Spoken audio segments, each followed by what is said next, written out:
Hey there, this is Patrice Washington from patricewashington.com, where we chase purpose, not money. Welcome back to all my OG listeners and purpose chasers out there internationally. I am so grateful that you continue to tune in week after week. You know, I adore you and I appreciate you so much. And if you are new to this community, then a big welcome to you. What you should know about us is that we believe that wealth is more than money and material possessions. Wealth is really all about well-being. And so we aim to create well-being and fulfillment in several areas of our lives. And since you're new, I'm going to invite you to go back all the way back in time in your podcast app so you can hear what I call the 6 pillars of wealth. I want you to be brought up to speed on the things that I believe when we work on those, money becomes a natural byproduct. But of course, as America's money maven, I do still talk about money, and I'm super excited about April being Financial Literacy Month because we are going to focus on money, but in kind of a different way than what some people might do.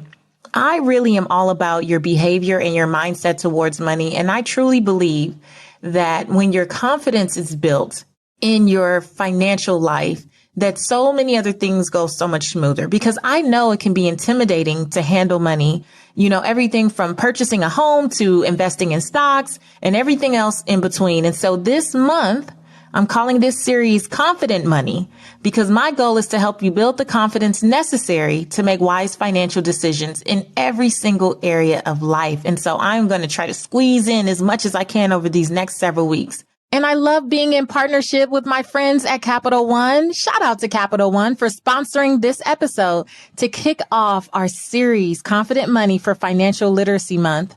Of course, they're sponsoring, but all ideas and thoughts are my own. And what I love about Capital One is that they're always doing these really cool surveys. And one of the ones that they shared with me most recently was about car buying. Now, see, this is something we don't always think about. And one of the big things that I took away from the survey is that 49% of respondents reported being somewhat confident or not very confident, and 94% didn't believe that the process was completely transparent. Now, I know you're probably shaking your head saying, yep, that's me. So later on, I'll be talking to Dave Kang, who is Managing Vice President of Consumer Auto Finance at Capital One. But before that, I have my own theories, and I really want to use this to set the tone for the rest of what you're going to hear this month in this Confident Money series.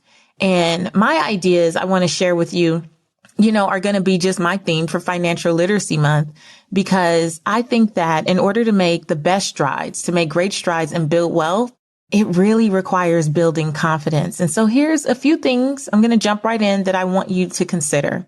Clarity is what breeds confidence. I think that sometimes what we experience with our financial decisions seems really confusing and intimidating because we just haven't been clear about so many of the steps that lead up to the process.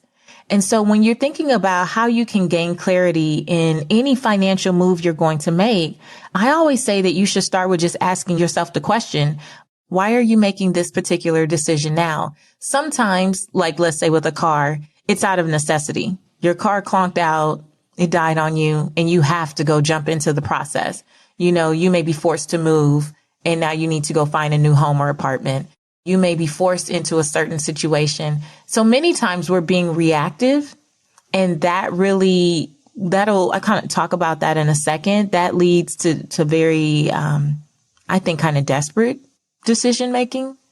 But more often than not, we really have an opportunity to be proactive. We really, really do. The problem is, even when we have an opportunity to be proactive, we still kind of address our financial decisions from a place of emotion rather than being logical. And we've talked about this before, some episodes back with Dr. Brad Klontz. We've talked about, you know, how the truth about savings and how emotional many of our decisions are and how we need to try to bring ourselves to the place where we can kind of balance. Emotion is important, but also using logic. And the truth is many of us don't use a lot of logic when we are approaching these decisions. And so I want you to have a list of questions that you can ask yourself, starting with, why am I really making the financial decision I'm making right now? And then asking, how is this truly going to impact the entire picture? Because sometimes we just know we want a new car or we know we want a new house and we have our, again, emotional reasons, but we haven't looked at how it's actually going to impact everything else that is going on in our lives.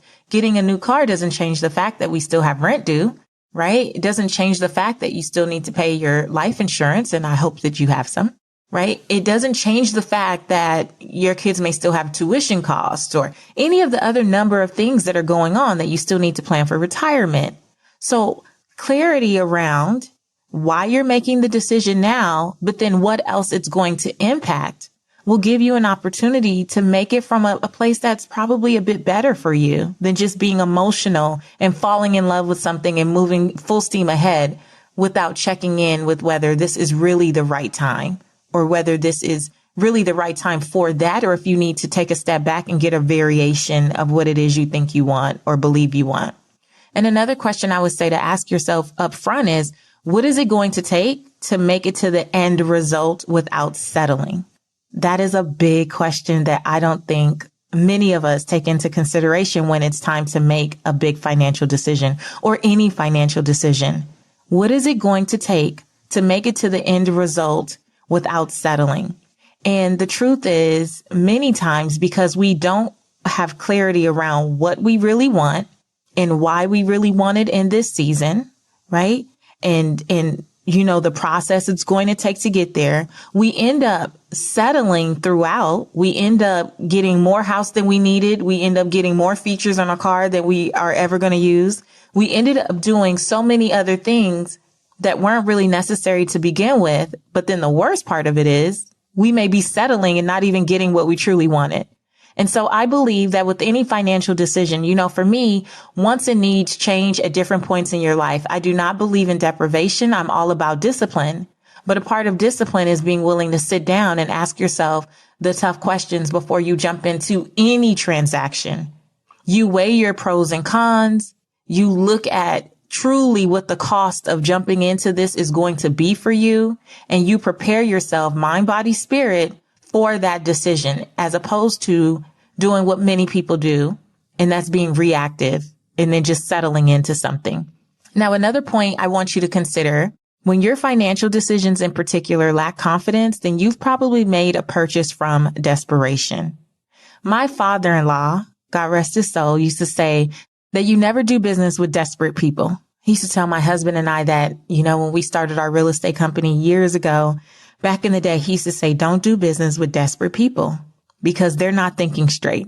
And one of the things he used to really drill into us is that you don't want to deal with people who have buyer's remorse, because when someone makes a purchase or a decision from desperation and then their senses catch up to them a day later, a week later, a month later, all of a sudden their visualization of what happened becomes completely different than the reality of what happened. They forget that they were in a fog. They forget that they were not clear about what they truly wanted, why they were making the decision, why what they were doing truly made sense for them. And then they distort history to be in their favor, right? Because now they regret it. And so what you want to do is not be the desperate person making any decision. You don't want to walk into any place and feel like you were taken advantage of because you didn't prepare yourself and prepare your mind for the process, for the journey. We want to make choices rooted in faith, not fear. And anytime you walk into a circumstance and you have to make a decision and it's rushed, it's hurried, and it's all made in fear, I doubt that you're going to be able to look back on it and have peace about it. And I think what's missing out of a lot of personal finance decisions that we make is that sense of peace. And my goal for you is that you make financial decisions rooted in faith, not fear, but that you are able to do it with grace and ease. And so that only comes from clarity, and that comes from understanding that if you're not willing to get clear and build confidence before you move into a transaction, then it's probably going to be made from some place of desperation, and it won't feel good for you, and it won't feel good for the other side either. Because it's the worst to know as someone who's been through this on one side that you've done the right thing and you showed up with the right intentions. And because the other side was not clear on what they wanted, they felt like they were being taken advantage of, but it was literally a feeling. It wasn't true. There was no truth in it. So that's something for you to consider. And I want you to keep that in mind as we continue to talk about different financial decisions you may be making in the next 30 days, in the next 6 months, in the next year. But this whole month, I want you to think about those things as we continue to unpack this.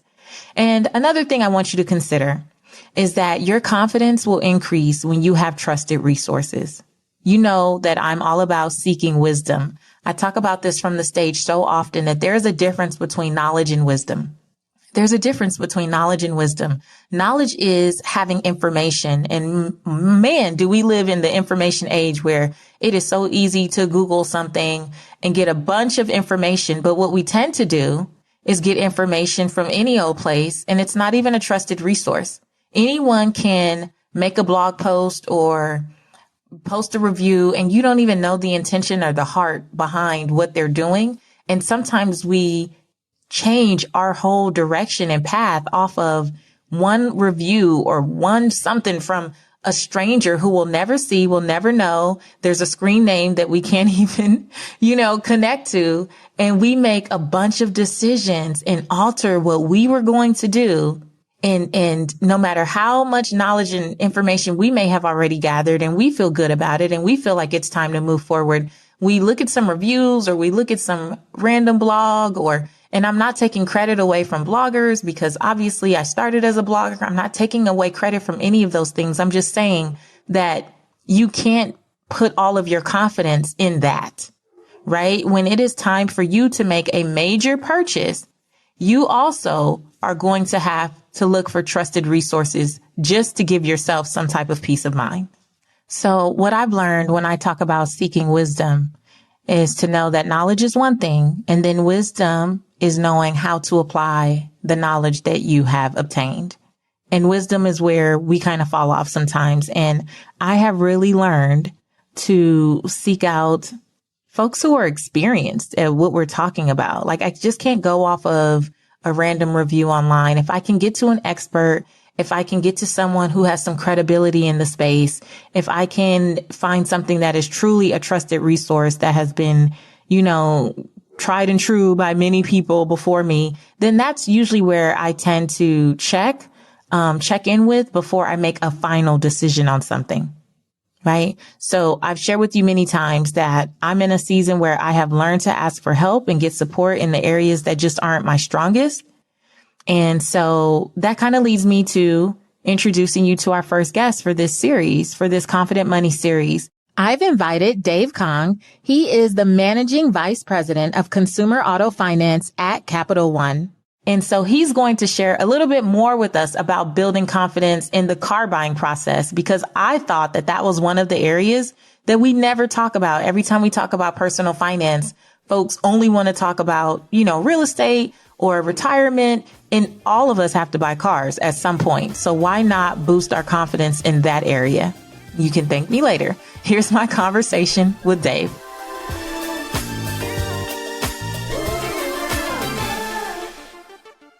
Welcome to the Redefining Wealth podcast, Dave.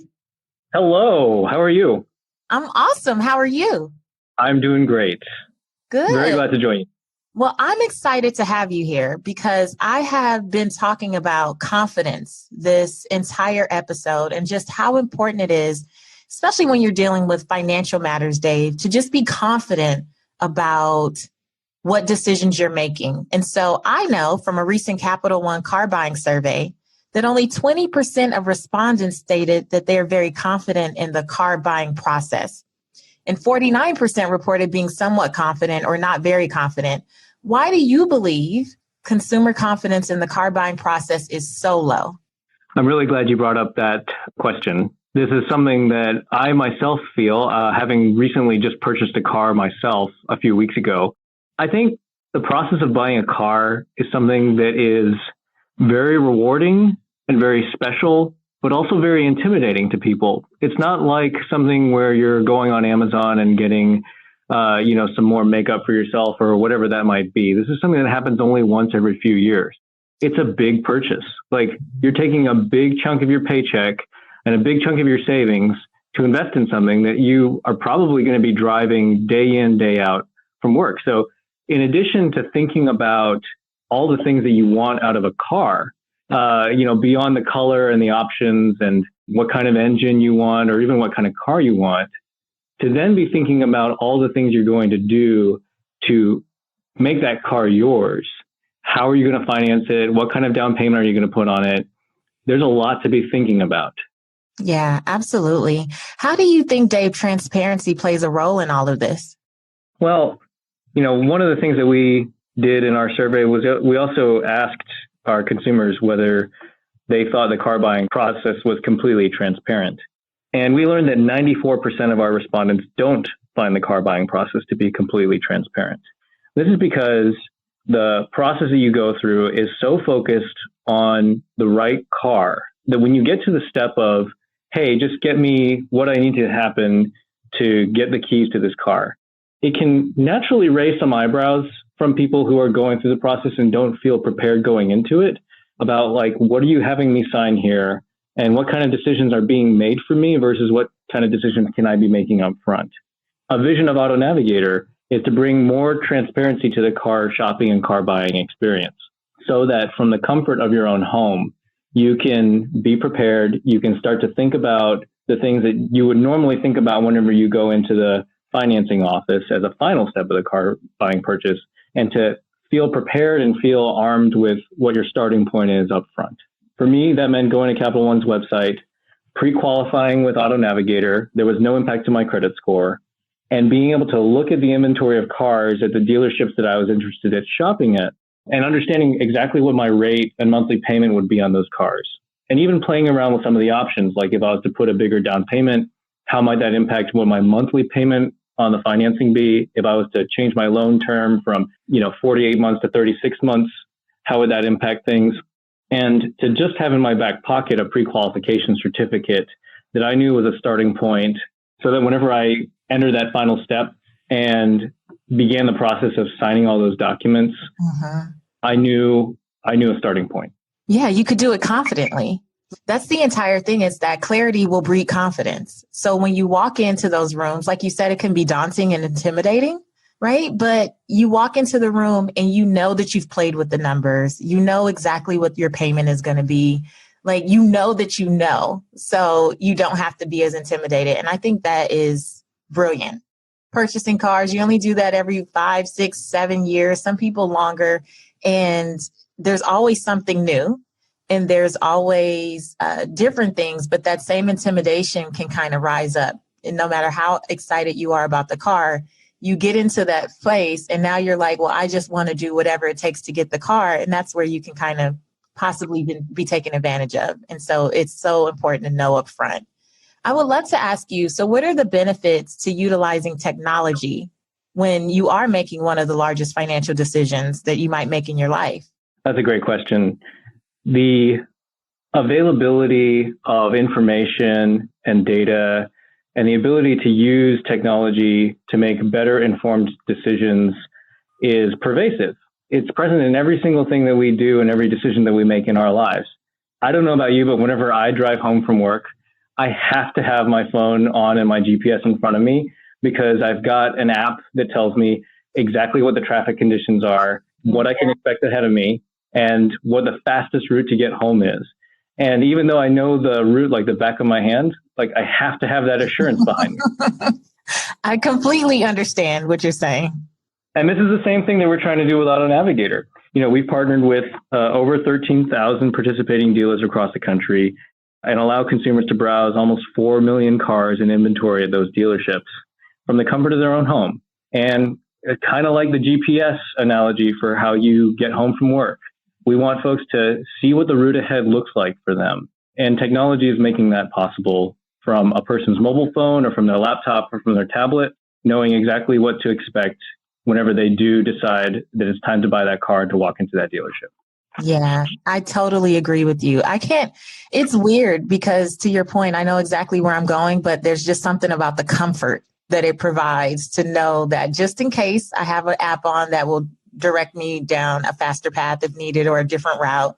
And I think that's what we want in everything that we do nowadays. We use technology for everything. I even use technology to get my groceries these days. I know that's probably not not, I don't know. Some people look at that as not the best thing, but I literally use my phone to do everything. And so why not use it on something like also purchasing a car and getting really confident about what that experience will be like before I walk in? So one final thing, kind of in a nutshell, just tell us, how is Auto Navigator powered by Capital One building confidence in the car shopping experience as a whole?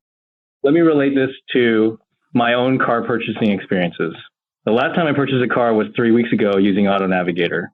The time before that was back in 2013, before Auto Navigator even existed. When I bought a car in 2013, it was the first time I'd ever purchased a car.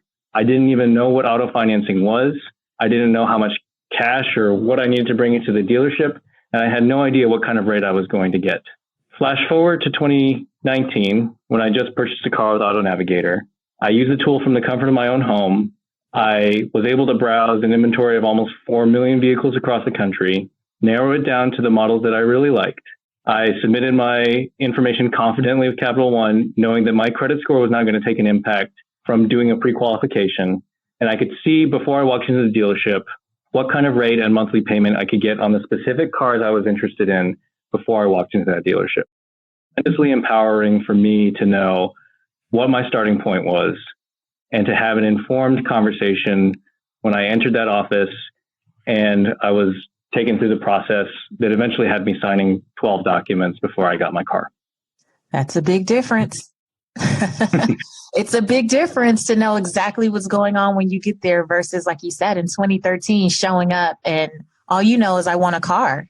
To be able to take that power kind of back and put it in your own arms and create a win-win situation for you and the dealer because you're informed and you're knowledgeable and you know what you need to get and what you're looking for. That's awesome.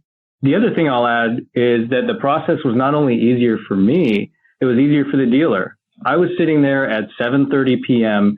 Both of us were trying to get out of there and go have dinner with our families. And the dealer appreciated that I didn't have that many questions, that I understood how the process was going to work, and that I had done my homework beforehand. So it saved the dealer a bunch of time too. Yeah, I can imagine. I can only imagine. Who doesn't want to work with someone who is very clear about what they want and what their needs are? So I think that's great. For my next car purchase, I can't wait to use the Auto Navigator tool. My husband's already been kind of playing around on there. I think I introduced it to him a little too early. So we're not supposed to be due for a car for a couple years now. And now he's always using it. So we'll see about that. But thank you so much for joining us, Dave. I appreciate you being here. Thank you.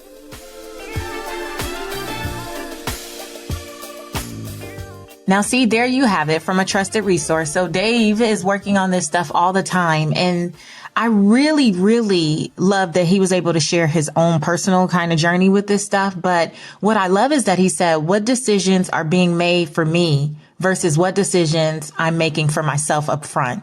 That is the thing that is so key. And when you lack confidence walking into not just the car buying process, but again, anything that we're going to talk about this month as we look to be more confident with our money, is that you want to be armed and empowered and equipped with the tools and the resources and the research that are going to help you walk in and make any negotiation that you have, any deal that you're trying to make, any move that you're trying to make. You want to walk in and make it a win-win situation. And that is using something like the Auto Navigator tool from Capital One can be the thing for you when you're looking to purchase a car. But in anything that you're doing, you want to have the resources and the tools available to you. So what you need is confidence. That's what this entire month is about. That's what this entire episode was really just bringing awareness to, is that you want to have clarity, that you want to make decisions rooted in faith, not fear. Right? That we don't want to make desperate moves and start to be reactive. Who we want to be are confident, proactive, productive citizens, as I tell my daughter. I want you to be a productive citizen, but I also want you to be a proactive and confident consumer. And so I hope you really got something out of this. Again, shout out to my partners at Capital One for always introducing me to the new research and just sharing different ways that we can show up more confidently in so many areas of our life. And for this episode in particular, just the car buying process, that matters. Yeah, you're probably going to buy what, 6, 7, 8, 10 cars over your lifetime. How much money can you save if you're prepared? And how much easier can you make that process on yourself when you're confident and you're equipped? So I hope that this blesses you for today. I hope you got something out of it. Stay tuned because we have an entire series this month, again, dedicated to confident money. So come back next week. I have a real estate pro for you. And I mean a pro. And if you are in Patrice's pod club, guess what? We're going to be reading his book together. So there's a little hint. Yeah, he's like real estate legend around here. So we will talk about some good real estate stuff for you next week as well. Keep the Confident Money series going. Hit me up in social media. Tell me what you think. Let me know if you've used Capital One's Auto Navigator or what your experience has been with buying a car, what tips you're going to take away from this episode. I'm at Seek Wisdom PCW. If you are a purpose chaser in our brand new complimentary Slack community, then come on in and let's discuss this podcast episode as well. I would love to hear from you there. And remember, until next time, all I want you to do is go live your life's purpose, find fulfillment, and earn more without ever chasing money. Talk to you later.